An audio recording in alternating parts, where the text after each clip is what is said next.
तो आज का हमारा डीप डाइव एक पहेली जैसा है जो सिर्फ 2 पंक्तियों में छिपी हुई है। स्रोत है डॉक्टर रामनिवास मानव का लिखा एक दोहा भारत के संविधान पर। और इसमें एक अजीब सा तनाव है। हाँ बिल्कुल, एक तरफ संविधान के लिए बहुत गहरा सम्मान है और दूसरी ही तरफ एक कड़वी सी शिकायत। सही बात है। तो आज हमारा मिशन है इसी गुत्थी को सुलझाना। चलिए इसे खोलते हैं।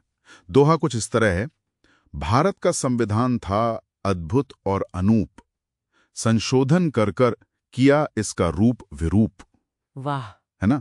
मतलब पहली लाइन में अद्भुत और अनूप जैसे शब्द, जिसका मतलब है unique, one of a kind. हाँ, वंडरफुल। और उसके फौरन बाद दूसरी लाइन में विरूप जैसा शब्द, डिफॉर्म्ड, कुरूप। ये तो ऐसा है जैसे आप किसी की तारीफ कर रहे हो और अचानक एक तमाचा लगा दें। बहुत मजबूत बयान है ये। बिल्कुल। और यहाँ जो सबसे आकर्षक बात है वो ये कि लेखक मूल दस्तावेज की, मतलब ओरिजिनल कॉन्स्टिट्यूशन की आलोचना नहीं कर रहा है। अच्छा। वो संविधान बनाने वालों की नीयत पर कोई सवाल नहीं उठा रहे। अद्भुत और अनूप कहकर वो असल में संविधान के जो संस्थापक सिद्धांत थे उनके लिए अपना सम्मान दिखा रहे हैं। उनका मानना है कि समस्या बाद में शुरू हुई। हाँ, और वो समस्या दूसरी लाइन में एकदम साफ दिखती है, संशोधन कर कर क्या। ये कर जो दोहराया गया है। हाँ, इसमें एक निरंतरता का भाव है, जैसे कोई प्रक्रिया लगातार चली है, शायद जरूरत से ज्यादा। सही बात है। और अगर हम इसे बड़ी तस्वीर में देखें तो ये दोहा भारत के पूरे संवैधानिक इतिहास पर एक बहुत तीखी टिप्पणी है। मतलब 100 से ज्यादा संशोधन हो चुके हैं अब तक। एग्जैक्टली। तो लेखक का तर्क ये लग रहा है कि जब इतने सारे बदलाव एक के बाद एक होते गए तो उन सबका जो मिला जुला असर हुआ उसने संविधान का असली रूप ही बदल दिया। शायद वो 42 में संशोधन जैसे विवादास्पद बदलावों की तरफ भी इशारा कर रहे हैं, जिसे मिनी कॉन्स्टिट्यूशन भी कहा जाता था। बिल्कुल। लेकिन एक मिनट, क्या संविधान को समय के साथ बदलना जरूरी नहीं है? मतलब अगर हम उसे पत्थर की लकीर मानकर बैठ जाएं तो वो समाज की जरूरतों से पीछे नहीं रह जाएगा? ये बहुत जरूरी सवाल है। आप सोचिए, सती प्रथा या छुआछूत जैसी चीजें, वो भी तो कभी समाज का हिस्से थी।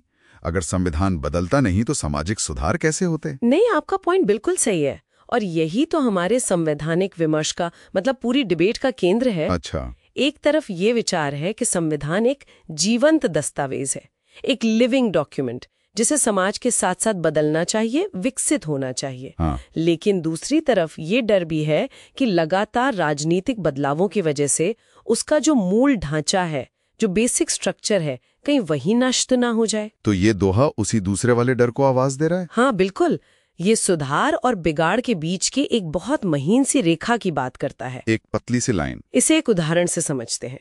मान लीजिए आपके पास एक क्लासिक विंटेज कार है, बहुत बेहतरीन। ठीक है। आप उसमें सुरक्षा के लिए सीट बेल्ट और आराम के लिए एयर कंडीशनिंग लगा दें तो वो बेहतर हो गई। ये तो सुधार है।